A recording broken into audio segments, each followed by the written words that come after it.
Welcome to Mojo TV news బులెటిన్ల ముందుగా headlines.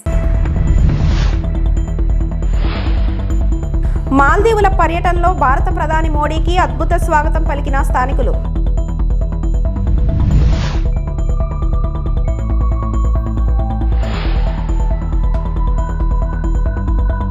Goa గవర్నర్గా అశోక్ గజపతిరాజు ప్రమాణం.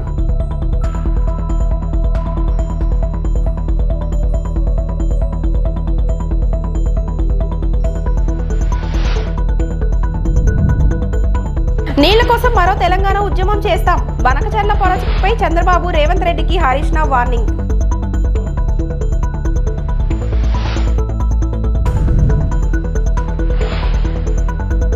పోలవరం వద్ద ఉధృతంగా ప్రవహిస్తున్న గోదావరి.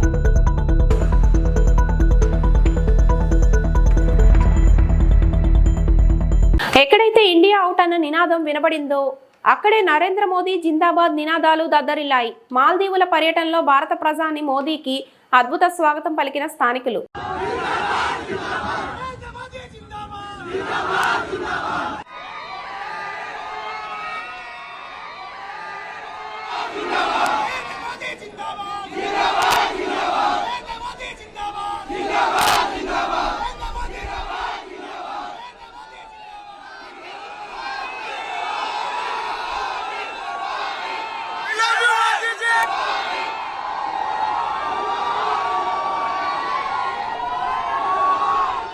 గోవా గవర్నర్గా అశోక్ గజపతిరాజు ప్రమాణ స్వీకారం చేశారు. గోవా గవర్నర్ బంగ్లా దర్బార్ హాలులో ప్రమాణ స్వీకారోత్సవం జరిగింది. ఈ కార్యక్రమంలో కేంద్ర మంత్రి రామ్మోహన్ నాయుడు, టీడీపీ ఎంపీలు పాల్గొన్నారు. అశోక్ గజపతిరాజు ప్రమాణ స్వీకారోత్సవానికి మంత్రులు లోకేష్, సంధ్యారాణి, కొండపల్లి శ్రీనివాస్ హాజరయ్యారు. స్పీకర్ అయ్యన్న పాత్రుడు కూడా ప్రమాణ స్వీకార వేడుకలో పాల్గొన్నారు. గోవా గవర్నర్గా ప్రమాణ స్వీకారం చేసిన అశోక్ గజపతిరాజుకు పోలీసులు గౌరవ వందనం సమర్పించారు. ఆ తర్వాత గోవా ప్రభుత్వ ఉన్నతాధికారులు, ముఖ్య నేతలు అశోక్ గజపతిరాజుకు పుష్పగుచ్చాలు అందించి శుభాకాంక్షలు తెలిపారు.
పుణ్యక్షేత్రమైన శ్రీకాళహస్తీశ్వర స్వామి వారి దేవస్థానానికి ఆంధ్రప్రదేశ్ రాష్ట్ర హోంశాఖ మంత్రివర్యులు శ్రీమతి వంగలపూడి అనిత కుటుంబ సభ్యులతో శ్రీకాళహస్తీశ్వర స్వామి వారి దేవస్థానానికి విచ్చేశారు. వారిని దేవస్థానం డిప్యూటీ ఈవో కృష్ణారెడ్డి స్వాగతం పలికి శ్రీ జ్ఞాన ప్రసూనాంబిక సమేత శ్రీకాళహస్తీశ్వర స్వామి వారి ప్రత్యేక దర్శనం చేసుకున్నారు. ఈ కార్యక్రమంలో పట్టణ అధ్యక్షులు విజయబాబు, మాజీ మార్కెట్ చైర్మన్ చెంచయ్య నాయుడు, దుర్గా ప్రసాద్, కాసారం రమేష్, సుబ్బయ్య, జాకీర్ తదితరులు పాల్గొన్నారు.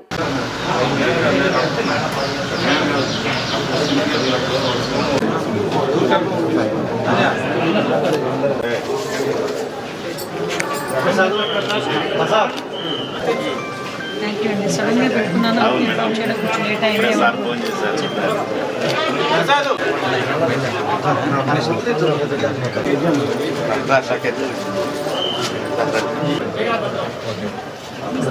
ప్రతాపన్న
గోదావరిలో తెలంగాణకు 967 టీఎంసీలు, ఏపీకి 513 టీఎంసీలు కేటాయించారని హరీష్ రావు తెలిపారు.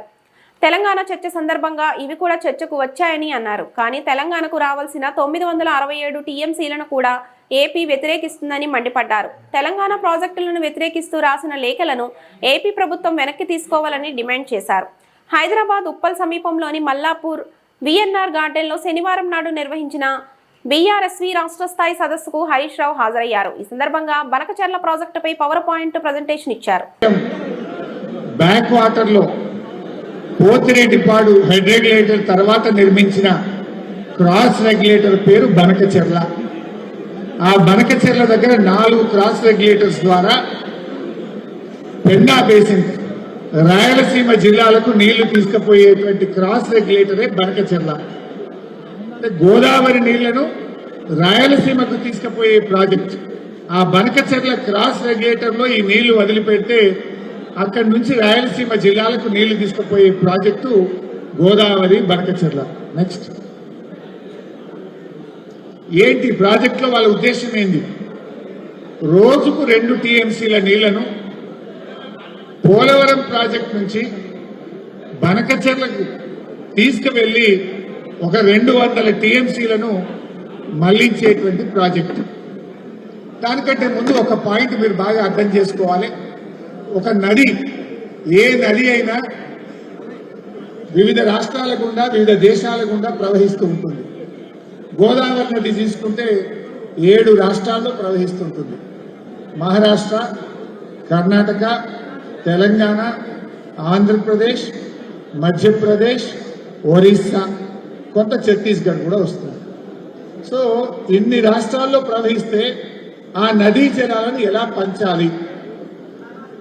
మన ప్రపంచవ్యాప్తంగా కానీ మన దేశంలో కానీ నదీ పరివాహక ప్రాంతం ఆధారంగా ఆ రాష్ట్ర అవసరాల ఆధారంగా ట్రిబ్యునల్స్ నీళ్లను పంపిణీ చేస్తాయి. ట్రిబ్యునల్ అంటే ఏంటి? కేంద్ర ప్రభుత్వము రిటైర్డ్ సుప్రీంకోర్టు జడ్జిల ఆధ్వర్యంలో 3 సభ్యులతో ట్రిబ్యునల్ ఏర్పాటు చేస్తారు. ఆ ట్రిబ్యునల్ అన్ని రాష్ట్రాల వాదనలు విని ఏ రాష్ట్రానికి ఎన్ని నీళ్లు హక్కుగా వస్తాయో ఆ హక్కులను కేటాయించేది ట్రిబ్యునల్. ఆ ట్రిబ్యునల్ యొక్క ఆర్డర్ సుప్రీంకోర్టు జడ్జిమెంట్కు సమానము. ఇది భారత రాజ్యాంగంలో చెప్పబడ్డది. ట్రిబ్యునల్ ఒక్కసారి అవార్డు చేస్తే, ట్రిబ్యునల్ రాష్ట్రాలకు నీళ్లు కేటాయిస్తే ఆ ట్రిబ్యునల్ అవార్డు సుప్రీంకోర్టు జడ్జిమెంట్కు సమానం. గోదావరి నది మీద కూడా 1980వ సంవత్సరంలో బచావత్ గారు, ఆ జడ్జి గారి పేరు బచావత్, 1980లో ఆయన గోదావరి అవార్డు పాస్ చేశారు. 80లో గోదావరి అవార్డు పాస్ చేసినప్పుడు మనం ఆంధ్రప్రదేశ్లో ఉన్నాం, తెలంగాణ ఏర్పడలేదు. ఆ రోజు ఆయన ఏం చెప్పాడంటే, మహారాష్ట్ర తర్వాత కొన్ని నదులకు సంబంధించేమో remaining waters belongs to the state of Andhra Pradesh అన్నాడు. కొన్ని స్ట్రీమ్స్ కు సంబంధించి all water belongs to the state of Andhra Pradesh అని చెప్పాడు. సో ఆ రోజు ఆంధ్రప్రదేశ్ గా చెప్పాడు. ఆ ఉమ్మడి ఆంధ్రప్రదేశ్ లో 968 టీఎంసీలు తెలంగాణకు గోదావరి నదిలో మనకు జీవోలు ఇచ్చారు. 968 టీఎంసీలకు వివిధ ప్రాజెక్టులకు. ఇందిరమ్మ రాజ్యంలో ఇంట్లో ఉన్న ఆడబిడ్డలపైన అటెంప్ట్ టు మర్డర్ కేసులు పెడుతున్నారు. కేవలం రీట్వీట్ చేసినందుకు అక్రమ కేసులు పెట్టి జైల్లో పెడుతున్నారు. 3 ఏండ్లలో మళ్లీ అధికారంలోకి వస్తాం. ఇవాళ రేవంత్ రెడ్డికి చెంచాలుగా పనిచేస్తున్న పోలీసులకు, అధికారులకు మిత్తితో సహా తిరిగి చెల్లిస్తాం. BRS working president KTR. మొన్న ఇక మా గెల్లు శ్రీనివాస్ యాదవ్ ఇక్కడ ఉన్నాడు, తమ్ముడు దగ్గర పోతే తమ్ముడు ఏం చేసిండు, వాడెవడో గిట్టనే తుమ్మునేళ్ళు అని ఇష్టం ఉన్నట్టు పెడితే మనోడికి ఆయన కడుపు మసిలి ఆయన ఇక్కడ ఉన్న 10 మంది 20 మంది పిల్లగాళ్ళు ఆయనతో కలిసి ధన్మని పోయినరు. ఏదో కొద్దిగా చిన్న నిరసన కార్యక్రమం చేసి వచ్చారు. చిన్న నిరసన కార్యక్రమం చేసి వస్తే ఆయన అటెంప్ట్ టు మర్డర్ కేసు పెట్టి ఆయనను అరెస్ట్ చేసి లోపలేద్దామని చూసిర్రు. కోర్టోళ్ళు ఏమున్నదా ఆయనలో ఏం లేదు, చిన్న నిరసన అని చెప్పి ఆయన రిమాండ్ రిజెక్ట్ చేసిండ్రు. తమ్మునికి రిలీఫ్ ఇచ్చిండ్రు. కాకపోతే ఒక 4 తమ్ముళ్ళు మాత్రం 17-18 రోజులు జైల్లో ఉన్నారు. వాళ్ళని కలవడానికి నేను శ్రీనివాస్ యాదవ్ ఇంటికి పోతే గమ్మత్తైన విషయం, శ్రీనివాస్ భార్య ఉన్నది, అమ్మాయి పేరు శ్వేత మీద కూడా అటెంప్ట్ మర్డర్ కేసు పెట్టిర్రు. ఎవరు? శ్రీనివాస్ భార్య మీద. ఆమె బయటికి వచ్చిందా, నిరసనలో పాల్గొన్నదా ఆమెకు తెలియని కూడా తెలియదు. ఎందుకు పెట్టిరట ఎరికేనా? శ్రీనివాస్ను అరెస్ట్ చేసినాక వాళ్ళ ఇంటికి పోయిరట పోలీసు వాళ్ళు. ఫోన్ ఇయ్యన్నారట. ఎందుకు ఇవ్వాలి? నేను ఇయ్య అన్నది. అంటే అటెంప్ట్ మర్డర్ కేసు.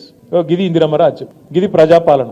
ఒక ఇంట్లో ఉన్న ఆడపిల్ల ఏ సంబంధము లేదా ఆ రోజు జరిగిన నిరసన కార్యక్రమంతో ఆ అమ్మాయి మీద అటెంప్ట్ మర్డర్ కేసు పెట్టిన పోలీసు వెధవల్ని నేను అడుగుతున్నా, మీరు మనుషులా పశువులా అని నేను అడుగుతా ఉన్నా. బుద్ధి జ్ఞానం ఉండి చేస్తున్నారా లేకపోతే ఉద్యోగం అనేది గడ్డి తిని చేస్తున్నారా అని నేను అడుగుతా ఉన్నా.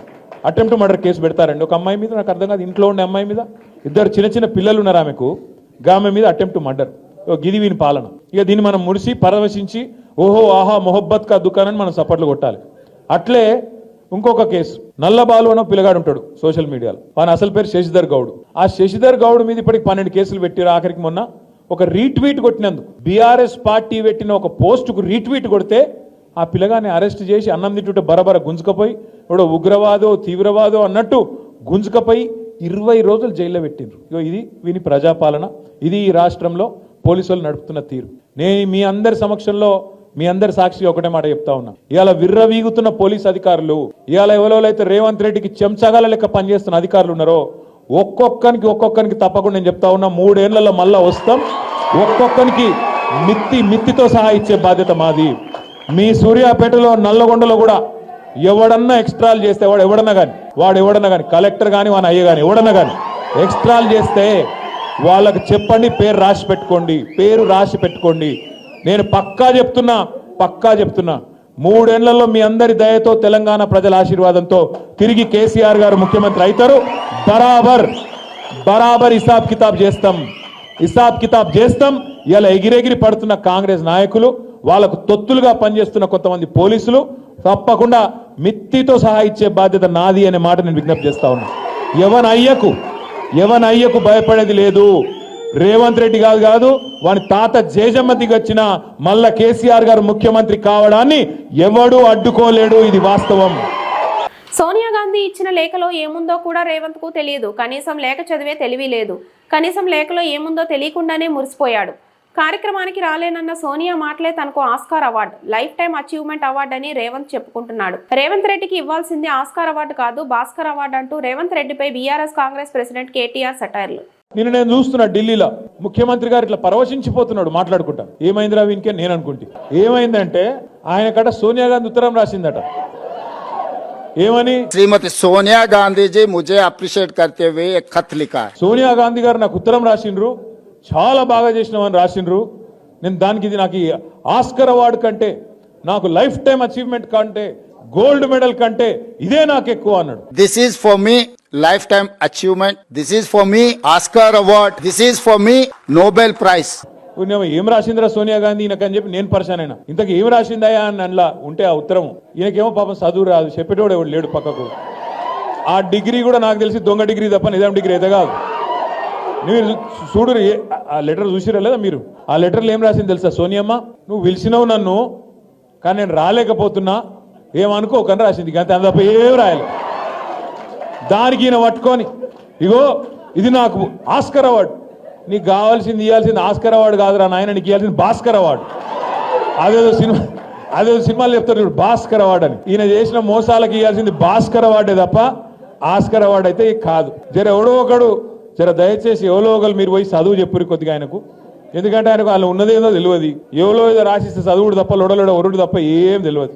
ఏలూరు జిల్లా పోలవరం ప్రాజెక్టులోకి ఎగువ కురుస్తున్న భారీ వర్షాలకు తోడు కొండవాగులు తోడవడంతో గోదావరికి భారీగా వరద నీరు వచ్చి చేరుతుంది.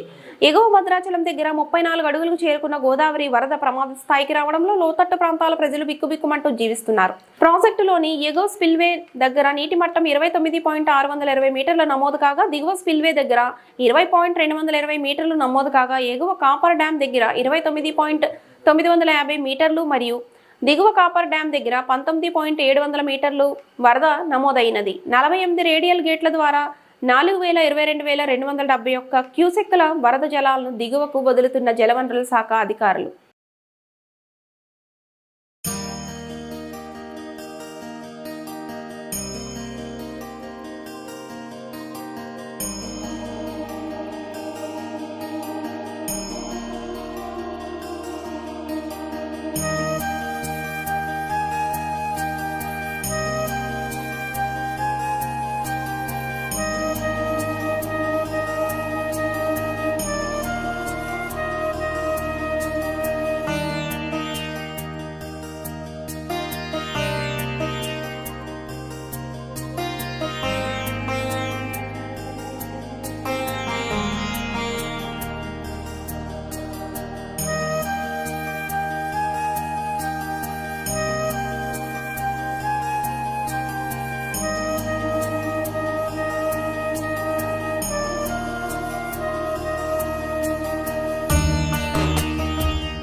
అల్లూరు జిల్లా చింతపల్లి ఏజెన్సీలో గిరిజన ప్రజలు వర్షాకాలంలో తీవ్ర అవస్థలు పడుతున్నారని ఆదివాసీ గిరిజన సంఘం జిల్లా గౌరవ అధ్యక్షుడు బోనంగి చిన్నయ్య పడాలన్నారు. గడిచిన కొన్ని రోజులుగా కురుస్తున్న వర్షాల కారణంగా మన్యంలో వాగులు వంకలు పొంగి రహదారి రవాణా సౌకర్యాలు లేక గిరిజన ప్రజలు నానా అవస్థలు పడుతున్నారు. వంతెనలు లేకపోవడంతో ప్రమాదం భరితంగా ఉన్న వాగుల గుండా ప్రాణాలు అరచేతులు పెట్టుకుని నిత్యావసర సరుకుల కొరకు వారపు సంతలకు వెళ్లవలసిన పరిస్థితి ఎదుర్కొంటున్నారు. గర్భిణీలు వ్యాధిగ్రస్తులు ఆసుపత్రులకు వెళ్లేందుకు వాగులు దాటవలసిన పరిస్థితి ఉంది. రహదారి సౌకర్యం లేక రోగాల బారిన పడిన రోగులు మృతి చెందుతున్న పరిస్థితులు లేకపోలేదు. స్వాతంత్రం వచ్చి దాదాపు 8 దశాబ్దాలు కావస్తున్నా మన్య ప్రాంతం అభివృద్ధికి నోచుకోలేదు. దశాబ్దాలు గడుస్తున్న ఏజెన్సీ మారుమూల గిరిజన ప్రజల తలరాతలు మారలేదు. చింతపల్లి మండలం అంజలి శనివారం పంచాయతీకి ఎంతో కాలంగా రహదారి లేక ప్రజలు నానా అవస్థలు పడుతుంటే ప్రభుత్వ 2 కోట్ల రూపాయలు నిధులు మంజూరు చేసి 2 రోజుల నుండి తారు రోడ్డు పనులు ప్రారంభిస్తే అటవీశాఖ అధికారులు అనుమతులు లేవంటూ అడ్డుకోవడం విడ్డూరంగా ఉందని చిన్నయ్య మడాలన్నారు. దీని విషయమే జిల్లా కలెక్టర్ని కలుస్తామన్నారు.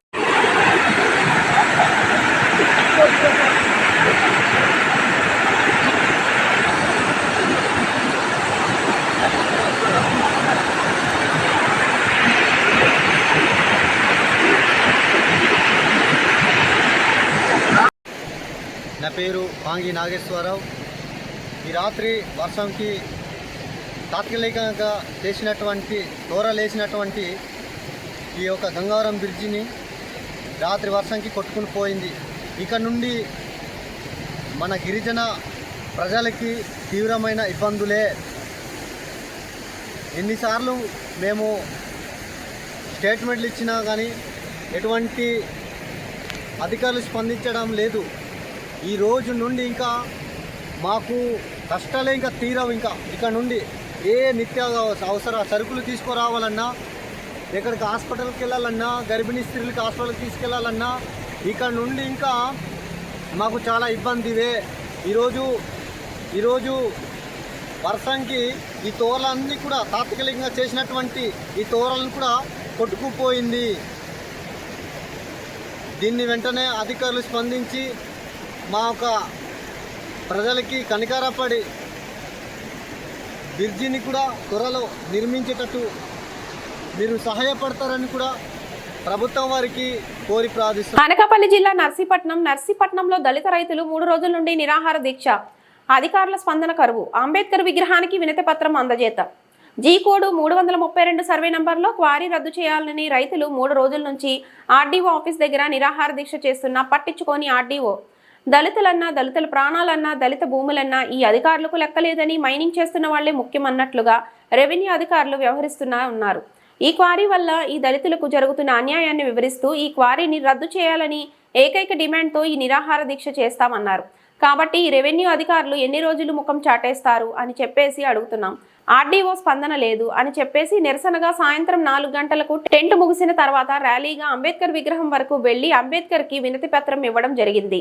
అనంతరం ఇక్కడ ధర్నా చేయడం జరిగింది. ఈ ధర్నాను ఉద్దేశించి all India Bahujan Samaj party రాష్ట్ర కమిటీ మెంబర్ బహుజన బొట్ట నాగరాజు మాట్లాడుతూ ఈ రెవెన్యూ అధికారులు ఈ పేద ప్రజలు ఇచ్చిన ట్యాక్స్ల ద్వారా జీతాలు తీసుకుంటున్నారనే విషయాన్ని మర్చిపోయి ఈ మైనింగ్ మాఫియాకు కొమ్ము కాస్తూ అనుకూలంగా ఈ నివేదికలు రిపోర్టులు ఇస్తున్నారు అని చెప్పేసి ఆవేదన వ్యక్తం చేయడం జరిగింది.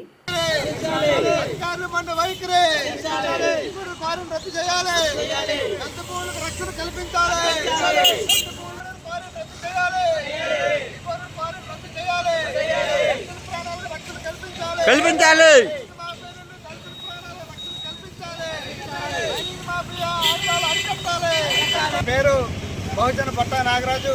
ఆల్ ఇండియా పిఎస్పీ పార్టీ రాష్ట్ర కమిటీ మెంబర్గా పనిచేస్తూ ఉన్నాను. ఈరోజు జీకోడూరు గ్రామంలో 332 సర్వే నెంబర్లో క్వారీని రద్దు చేయాలని చెప్పేసి నాకున్నటువంటి దళిత రైతులు 3 రోజుల నుంచి ఆర్డీఓ ఆఫీస్ దగ్గర నిరార్థక చేస్తూ ఉన్నారు. కానీ అధికారులు నిమ్మకి నీరెత్తినట్టు పట్టించుకోకుండా ఉన్నారు.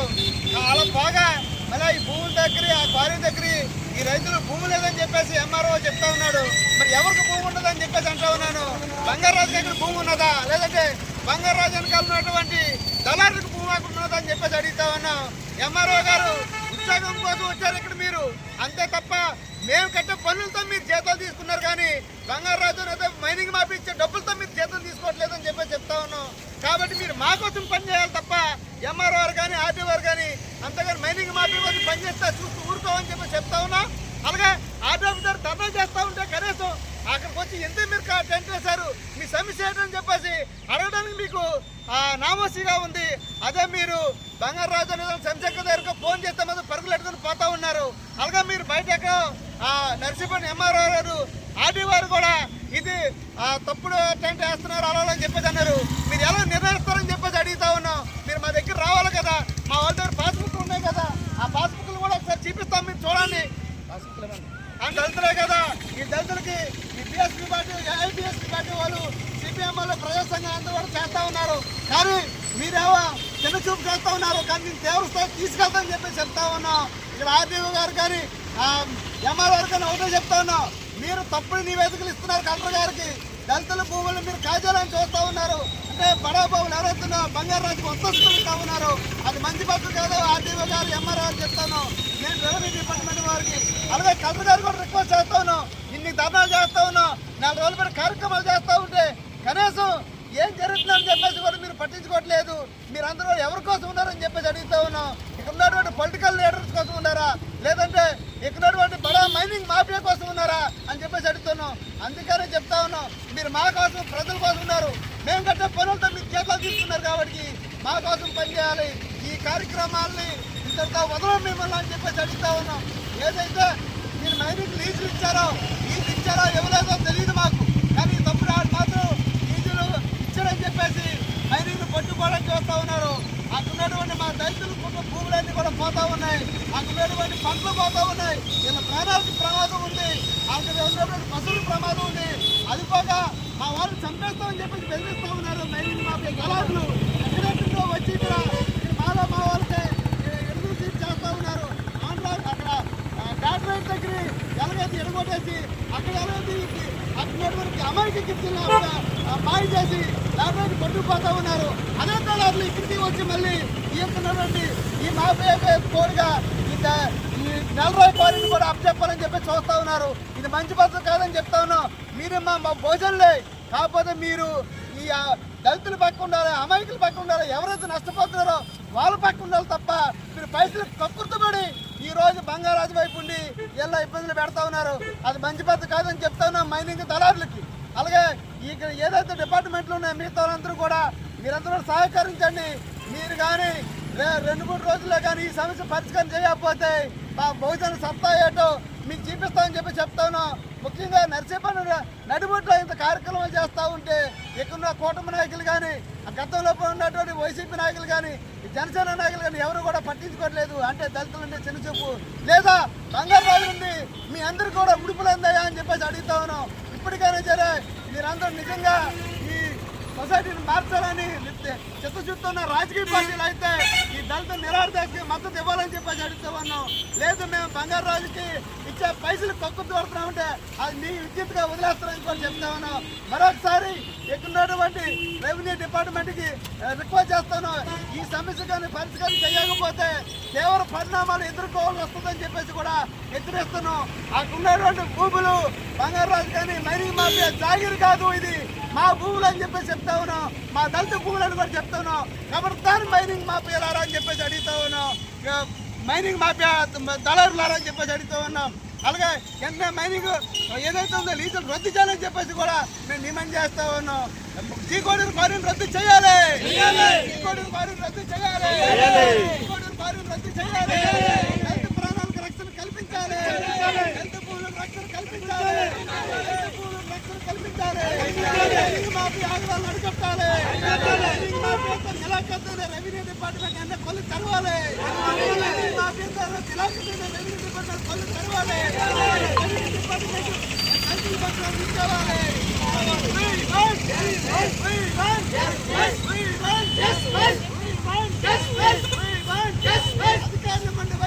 నశించాలి, నశించాలి. ఈ వార్తలు ఇంతటితో సమాప్తం. నమస్తే.